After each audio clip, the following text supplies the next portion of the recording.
Opus Cat. I teach nursing, I teach quite a few courses, but two of them I teach in specifically are applicable to this. I teach students how to become leaders as nurses, and by doing that what I have to do is I have to introduce the concept of multi-generational nursing. So what I want to talk about today is multi-generational prepping.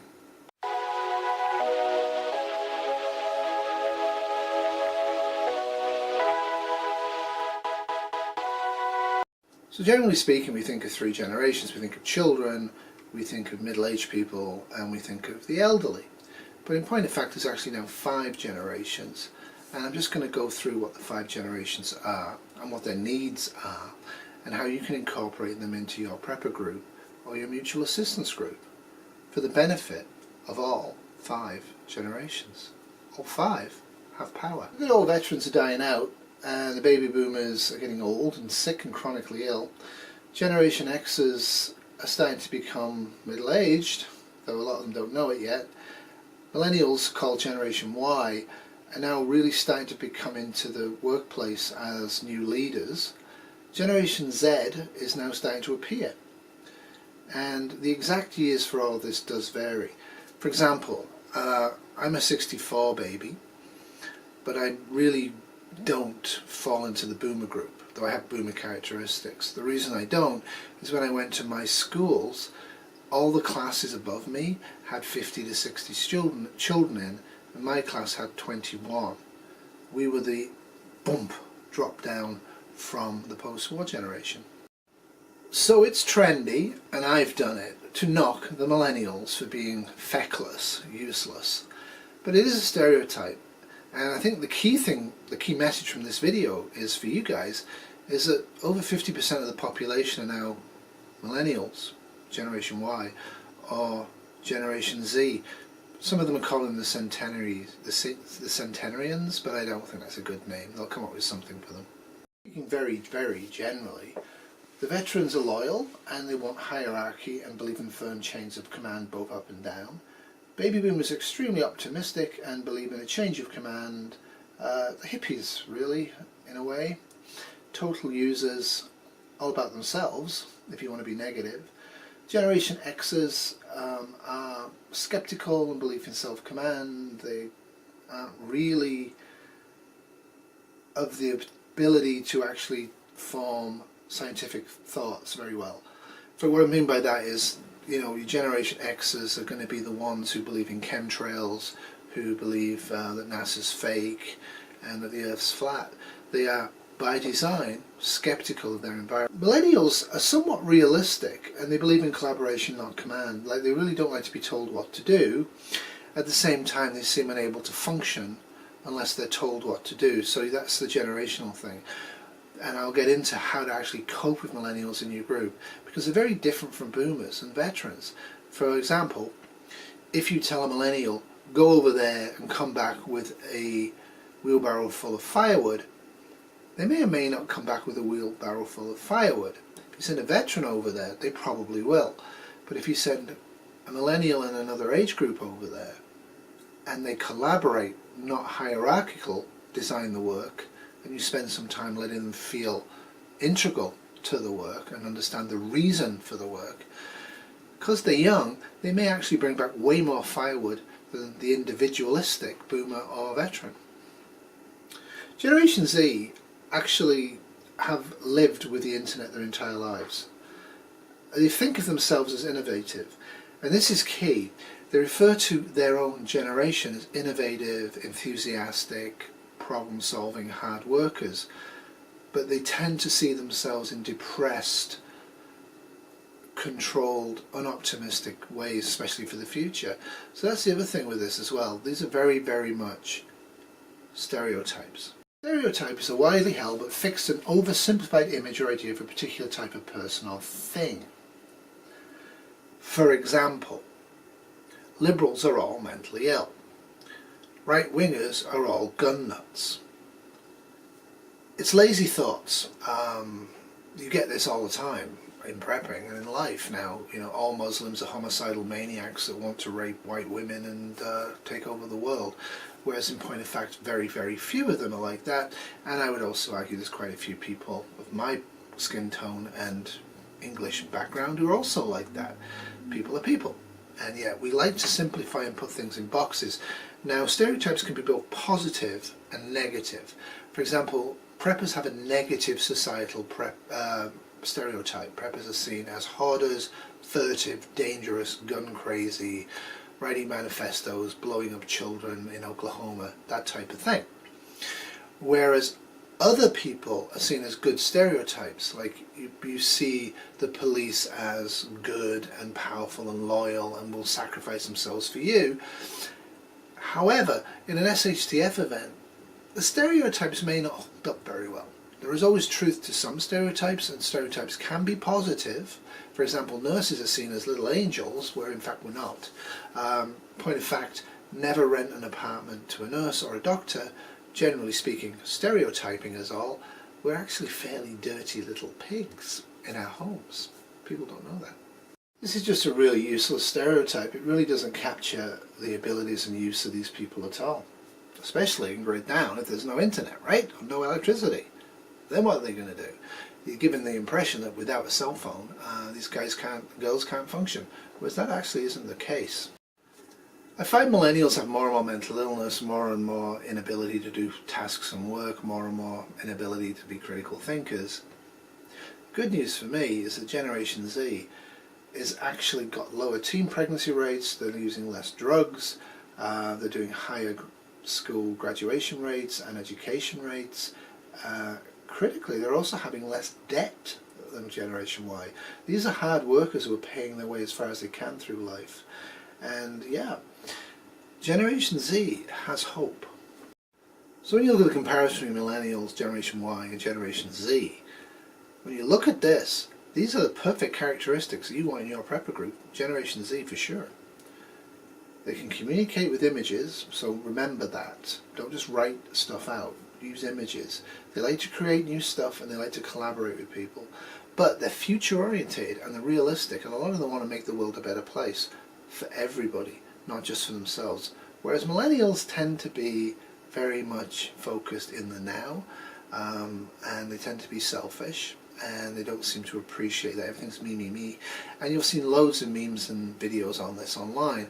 It doesn't write off Generation Y or millennials. A lot of them have those characteristics in little amounts and have hard-working and collaborative characteristics in huge amounts.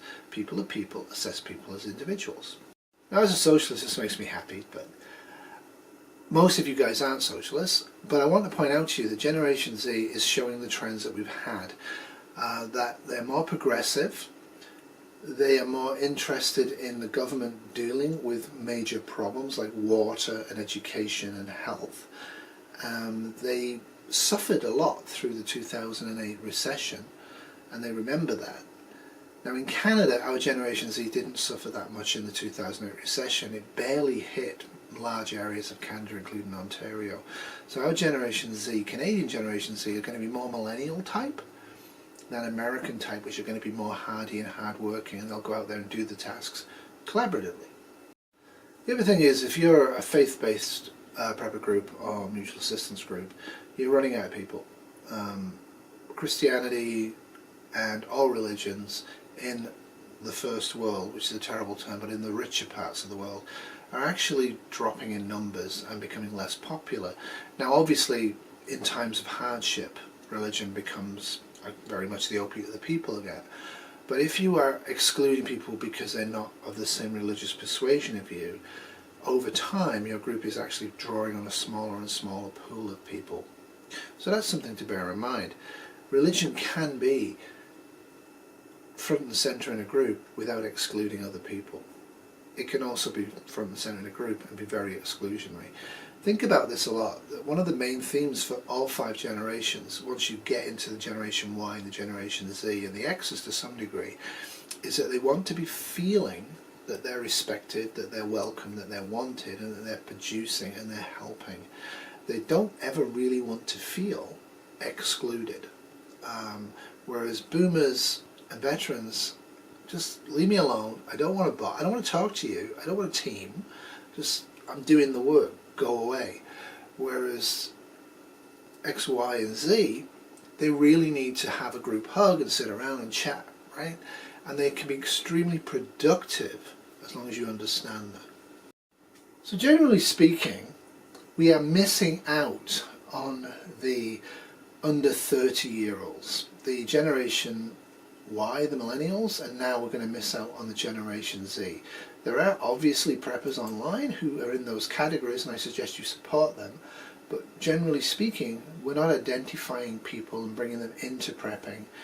And they're the future of prepping in a large degree. Maybe we should be more focused on this.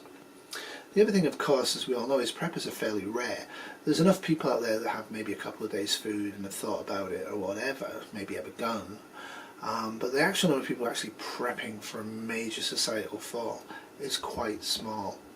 So we can't exclude anybody just because of their age. As you can see from these pictures, we are. A lot of the groups are white, middle-aged men in their 35, as the young ones up to 40 to 55, and we need to think about that. You know, don't be the bitter gun owner clinging to your religion as the leader of a prepper group, or the type of person that's a bitter gun owner clinging to religion. You may find yourself excluded from very effective mutual assistance groups because you're unable to collaborate. You're unable to respect other difference of opinion. And we do see this all the time in prepping online, where people get off on a tangent, and I've done it. We've all done it. We're all human. But generally speaking, we need to actually listen to, respect and understand diversity, not because it's hip and trendy, but because it's absolutely essential to engage generations X, Y, and Z. This picture really shows the difference here. On the left, they're going to get involved in prepping to protect their families and themselves, and also to resurrect their neighbourhood. They're going to be interested in bringing water into their neighbourhood from the streams using pipes. Whereas, generally speaking, older preppers just don't think anything's ever going to get better, things are just going to get worse, and they're not going to involve themselves in construction projects to make their local area any better. They definitely are going to focus on self and own family. And this, of course, is the perception the older preppers have of the younger generation, and it is to some degree true, but I can tell you right now that pretty much everybody these days, whatever their generation is, are out there glued to cell phones. Get rid of your data plan if you can. That's my advice. It's addictive, it's useless, you don't need it. I don't have it. I have a computer at work. I don't need a computer on the go. It really does mess with your brain. But the actual truth is that Generation Z and some of the millennials are becoming more and more loyal, more steady, more hardworking. And the older generation, the older boomers, are actually becoming more feckless. They're getting into more debt, they're getting more STDs, sexually transmitted diseases. The highest rate of growth is now in the plus 65 group. Use a condom. And they're getting more and more divorces happening. So, and more debt and more addiction in the elderly group. So, all of the age groups have their issues. It's just that the dominant age group, which is the boomer, is becoming the non-dominant group. The dominant group is going to be Generation Z. They're going to be the biggest block of people within a few years. And I think it's time we start to roll prepping into a hobby, an activity that encourages Generation Z and millennials, if we can, to come into prepping, because they can help reinvent prepping and make it more vigorous.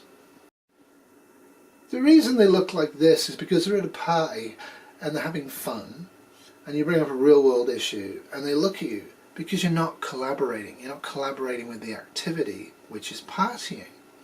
This is essential. Boomer types, we like to go and we can be very flexible in terms of what we do and how we interact, and we can just talk about this and talk about that.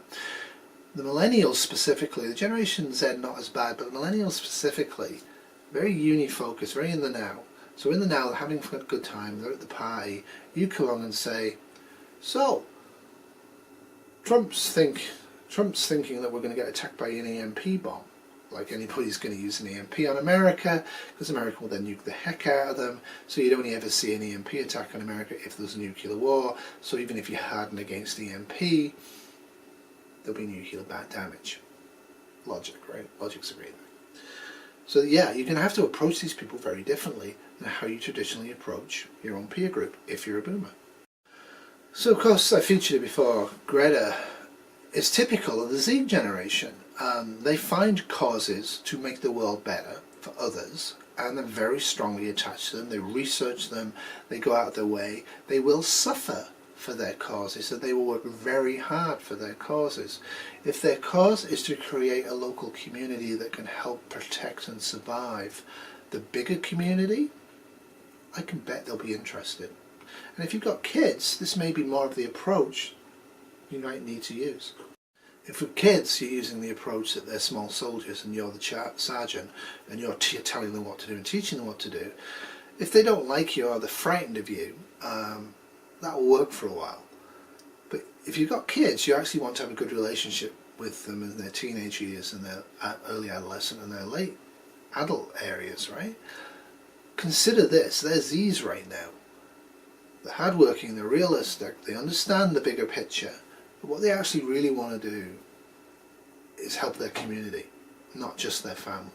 They see things in bigger picture terms than we did. So I think CERT's a good idea for everybody who can get it in the States. We can't in Canada. But you'll see from this picture, it's attracting different people. And that's one of the things you might want to look at. You might want to do CERT training, you might want to get involved in hiking, you might want to get in canal or street cleanup activities to meet millennials, to meet Generation Z, and when it's collaboratively appropriate, to bring up prepping in gentle terms, but in terms of what would we do in this town if? Because boomers are selfish, and boomers go, what would you do, what would your family do if in this town X happened? Z needs, millennials to some degree, though they're kind of in the now, Z needs to be told, what would we do? What would we do to help the town if X happened? It's a different approach, that's all I'm saying. Methods of communication vary. Face-to-face for us guys, but they hate that. Millennials really, really hate that. Z's not so bad at that, but they prefer not to be targeted. So they all feel targeted, and that's why they're called the snowflake generation. The reason they don't like face-to-face is because they're not used to it. It's as simple as that. And you should respect that. They're used to talking electronically. Now, I'm not saying in shtf you can talk to people electronically, but what you can do is not target them as an individual. Working ethic. Now, I would argue baby boomers are extremely unreliable myself, but they seem to think they're reliable. Generation X, they want to advance, they want to be pop stars, right? Millennials, they're very, very confident and they need to feel important, but they get very, very frustrated easily when they can't achieve things. They don't like negative feedback. Generation Z is much more a blend of boomer and X, and that's kind of a strong and powerful force on your team. The code of ethics is interesting here because self-worth, what I get out of it is what boomers want. I want to survive, I want my family not to suffer, I'll shoot every libtard that comes near my house. Whereas to attract the X, millennials and the Zs, what you need to be doing is actually having more relational bonds. You know, me and my neighbours can get together and we can do this. Me and my neighbours can protect ourselves. Me and my neighbours, for the Zs, can get together and help the other people in the area who've survived. The engagement's interesting because it's very flexible with millennials, and I would say that's true. They're engaged and not engaged. Right? It's very frustrating for boomers and X's to actually have an age group demographic that just is feckless, right? You give them a task to do, they don't do it, or they start and stop and wander off in circles or whatever. You'll find Z's much less likely to do that, but both millennials and the Z's actually work better in collaborative teams of different age groups, as long as everybody in the age group respects them. I'm grey, I'm old, doesn't mean I'm in charge of this project. The old millennial idea of, okay guys, this is the task, anybody got any ideas, and then shump, and respect all the ideas, don't trivialise them, don't go, stupid, give me that here, I'll show you how to do it. Doesn't play with this age group. They have to feel inclusive and respected. And I would argue that it's going to take a little bit more extra time, but the product can be a lot better. Bear in mind, these are the young and the fit, right? So this is just showing what the 4 age groups actually can bring to the table. millennials grew up civic-minded and volunteering. They have to as part of school. They do volunteering to boost their CVs to get them their dream job, right? And they actually will call it my dream job. They have highly unrealistic expectations in the main, generally speaking. It's a stereotype. Z's much more realistic. Z's much more pragmatic. So the newer people, the people who are 19, 20 now, and as they go older, the kids now, the adolescents and teens now, generally speaking, if they're not working hard and goal-orientated and realistic, there's been a parenting fail. So by mixing age groups up in your prepper group, you'll have more innovation, you'll have a wider range of ideas and knowledge, you'll have a healthy talent pipeline to replace the elderly as they get shot or die off, and you'll also promote the sharing of best practices and different perspectives. Ethics changes with age group, and it's good to have a mix. It's good to think about what you're actually doing. But there are some challenges. Ineffective communication, resistance to change, absenteeism, ethical conflicts, decreased productivity, quality and innovation, misunderstood attitudes, relationships and working environments, less engaged volunteers and co-workers, lack of motivation, innovative and teamwork. All happens because of lack of communication and respect between the 5 different age groups.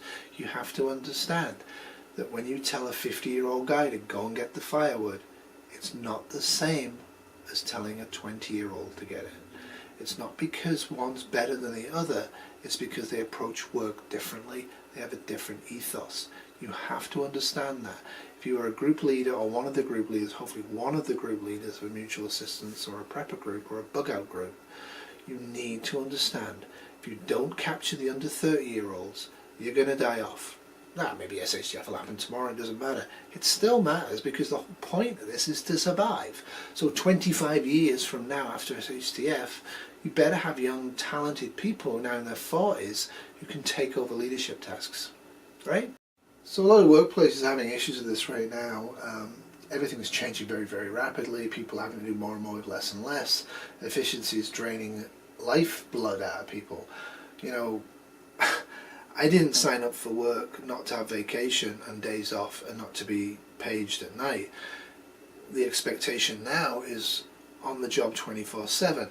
The price for that is less focus on the job. Again, having strict delineation of time and tasks works for boomers. Generation Z, millennials, it's not going to work so well. The tasks have to be somewhat open-ended. One task will not necessarily be finished before they'll want to do another task. This can infuriate boomers, but it actually can be a powerful source of growth and innovation in the area. So to finish up, I would encourage, if you can, find millennials, find Generation Z, encourage them not as your dependent children into MAG groups, but as active participants. I've said before that these groups need to be set up on quasi-democratic lines. A core group, not a person, but a core group that has final say on critical issues. But generally speaking, wherever they can, they throw other stuff out to the whole group for the whole group's input and voting. And wherever possible, that's the decision making. So everybody feels heard, everybody feels included. And also to have it set up in node for a network fashion, so the chief gardener trains somebody to be the chief gardener when they can't do it anymore, but they deal with the gardening stuff. So they're not told by the executive or the leader of the group what to do in the garden. They were trusted to do it in the garden, and they come together, and the leaders of the different packs, the different areas in the bug out, tell people what to do and what they need to do, and it's a collaborative. This is going to work really, really well with the generational thing. That's one of the reasons I said it, is that hierarchy has ended, and it ended about 30 years ago. It's just that a lot of us haven't quite picked up on it. Anyway, hug a millennial today. A lot of them are worth it. And a lot of boomers aren't. People are people. Assess people on an individual basis, but for goodness sake, understand that when you talk to different age groups, they're going to hear and perceive it differently. Okay? Remember, in shtf, tomorrow will always be worse than today, unless you prep. So get prepping. And start getting prepping more diverse in age group. Support the younger preppers who are online. Support them in ways, like I said, make it more collaborative. Don't talk down. Don't be didactic. Give them options. Let them figure it out. They will figure it out. People are smart. Doodles.